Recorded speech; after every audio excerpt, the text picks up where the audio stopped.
Hi everyone, I'm Ted Yacucci. Thank you so much for tuning into the channel. And also, I just want to give a shout out to all of our subscribers. I realized today that we're only about 100 subscribers away from reaching the 25,000 subscriber mark. And that is such an honor for me that you would take the time out of your lives to join me, in our exploration of the JFK assassination. Thank you so much if you're a subscriber, and especially if you've left comments. And I really do appreciate it. Thank you. Okay, so today's topic is one that is one of my favorite topics, in the sense that I think it's really underappreciated, if that's possible. And what that is the gun that was found on the 6th floor of the Texas School Book Depository. Was it a Mannlicher-Carcano, or was it a 7.65 Mauser? I'm of the impression, and I hope to prove to you in the next few minutes, that it really was a Mauser, and that everybody who looked at that rifle on the 6th floor called it a Mauser. Also swore out affidavits on the day of the assassination that it was a Mauser, and then somehow several of them, by the time it got to the Warren Commission, had said they must have been mistaken. Well, were they mistaken? I don't think so. Let's go ahead and examine the facts. The president's motorcade made a left onto Elm Street and moved past the Texas School Book Depository. At this point, the first of several shots rang out. By the time the president's motorcade had reached the grassy knoll area, other shots had been heard, and it was obvious that the president had been struck. The motorcade proceeded to Parkland Hospital. Many witnesses thought they heard shots coming from the grassy knoll area, and they all headed up past the knoll and towards the railroad tracks in the back. Included were many Dallas police officers, including Deputy Sheriff Eugene Boone, Deputy Seymour Weitzman, and Deputy Sheriff Roger Craig. Both Deputy Weitzman and Deputy Sheriff Craig would both say that they ran into men who stopped them and showed them Secret Service credentials which appeared real. There were no Secret Service agents actually in Dealey Plaza that day, and the Secret Service confirmed that shortly after. But our focus today is on the rifle. So what did the officers do after that? They moved to the Texas School Book Depository on the 6th floor, where the so-called sniper's nest had been found. After spreading out looking for a possible rifle, Deputy Sheriff Eugene Boone looked over some boxes that had been moved and discovered a rifle. He immediately called over Deputy Seymour Weitzman, and Deputy Sheriff Roger Craig was a few steps behind. Soon, Captain Will Fritz of the Dallas Police arrived. After that, Boone picked up the rifle by the sling. They all looked at the rifle closely, and it was determined that it was a 7.65 Mauser. I find it very difficult to believe that police officers who found the murder weapon in the most important murder probably of the century or more would all of a sudden not be sure of what they found. They were so sure, as a matter of fact, that they swore out affidavits either that same day or the next day, and swore that it was a Mauser, a 7.65 Mauser, and other details about the rifle. Now let's take a look at some of the affidavits that the police officers filed either that day or the very next day concerning finding the Mauser, 7.65 Mauser. Deputy Constable Seymour Weitzman gave an affidavit swearing that the rifle was a 7.65 Mauser, bolt action equipped with a 4/18 inch scope, a thick leather brownish black sling on it. Officer Eugene Boone said that the rifle appeared to be a 7.65 Mauser with a telescopic sight on the rifle. Captain Fritz was called to the scene and someone from ID. I first saw the rifle at 1:22 p.m. Still not convinced? Well, let's listen to Deputy Sheriff Roger Craig speaking directly about the issue. And Boone was ahead of me by about 8 feet. And there were a stack of boxes just at the head of the stairwell going downstairs. And Boone looked over into it and said, "Here it is. Here's the rifle." So I immediately went over beside him and looked over, and there was a rifle. I believe Dave pulled the rifle out and handed it to Captain Fritz, who held it up by the, had a strap on it. He held it up by the strap and asked if anyone knew what kind of rifle it was. Well, by this time, Deputy Constable Seymour Weitzman had joined us. And Weitzman was a gun buff. He had a sporting goods store at one time. He was very good with weapons. And he said it looks like a Mauser. And he walked over to Fritz. And Captain Fritz was holding the rifle up in the air. And I was standing next to Weitzman, who was standing next to Fritz. And we weren't any more than 6 or 8 inches from the rifle. And stamped right on the barrel of the rifle was 7.65 Mauser. And that's when Weitzman said it is a Mauser and pointed to the 7.65 Mauser stamp on the barrel. Dallas District Attorney Henry Wade was so sure the rifle found was a 7.65 Mauser that he released the information to the press through television interviews.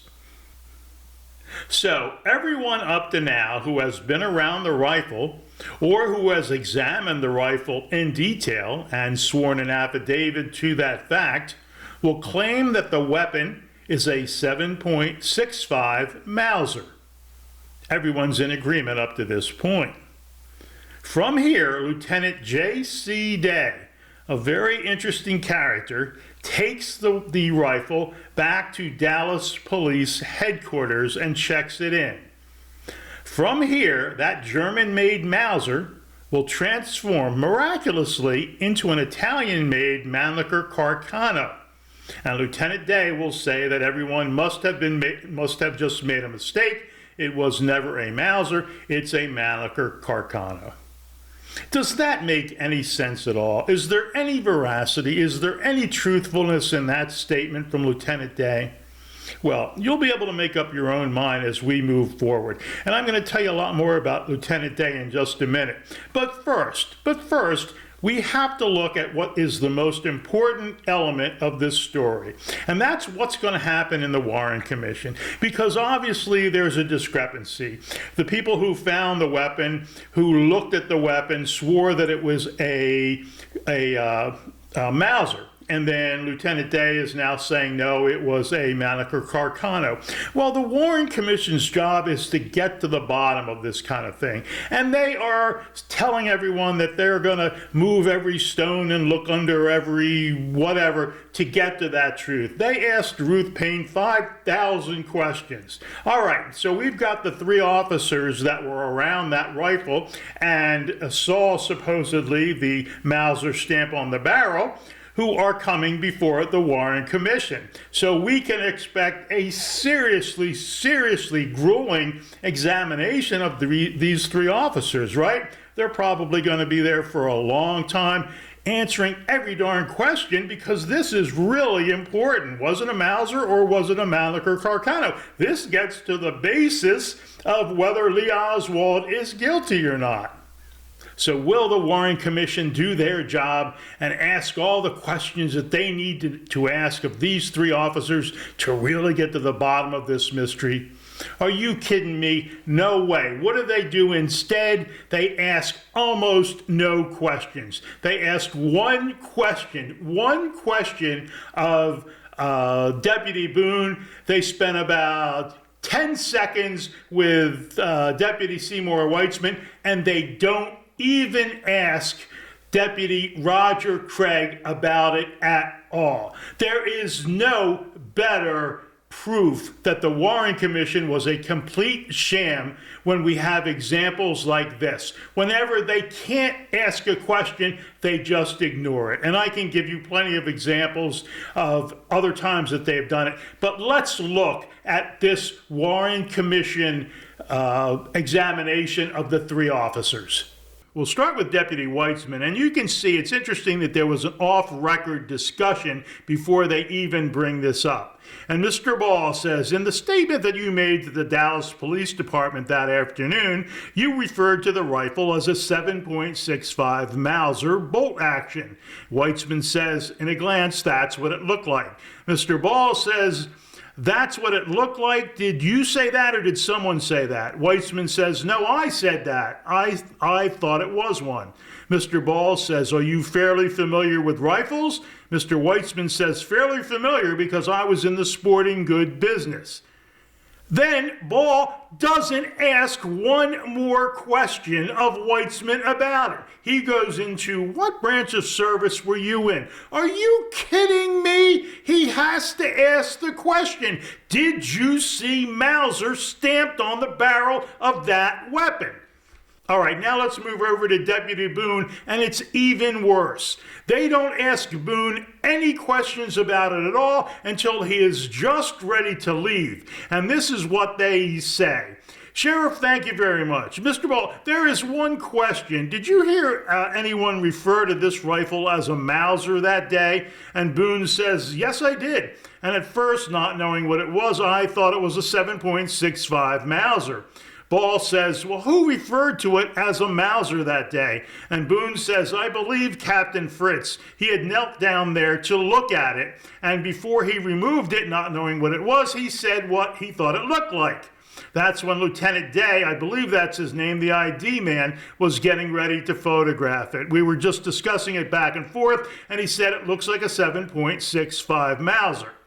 Again, they don't go any further. Ball says thank you, and that's the end of the interview of Deputy Boone. Unbelievable. And with Roger Craig, it's almost unbelievable. They don't ask Roger Craig one question about examining the rifle, whether he saw Mauser stamped on the barrel. They ask him nothing. They don't even bring it up in his testimony before them on the Warren Commission.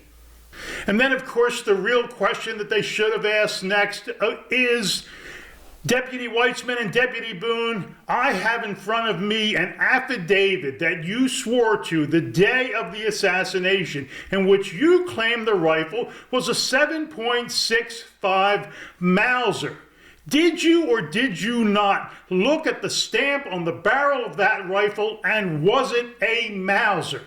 They didn't ask that question because they could not ask that question. They knew what the answer would be. I got myself really worked up for this video a little bit, didn't I? But that's because it means a lot to me, and I know it means a lot to you too. The Warren Commission, such a sham. Whenever they knew that they couldn't ask a question because they didn't want to hear the answer, they knew what the answers were going to be. They knew what the answers would be if they asked about the affidavits and searching the barrel of that gun and seeing the Mauser stamp on there. They knew what the answer would be, and that's why they didn't ask it. And there's so many examples like that of different witnesses before the commission.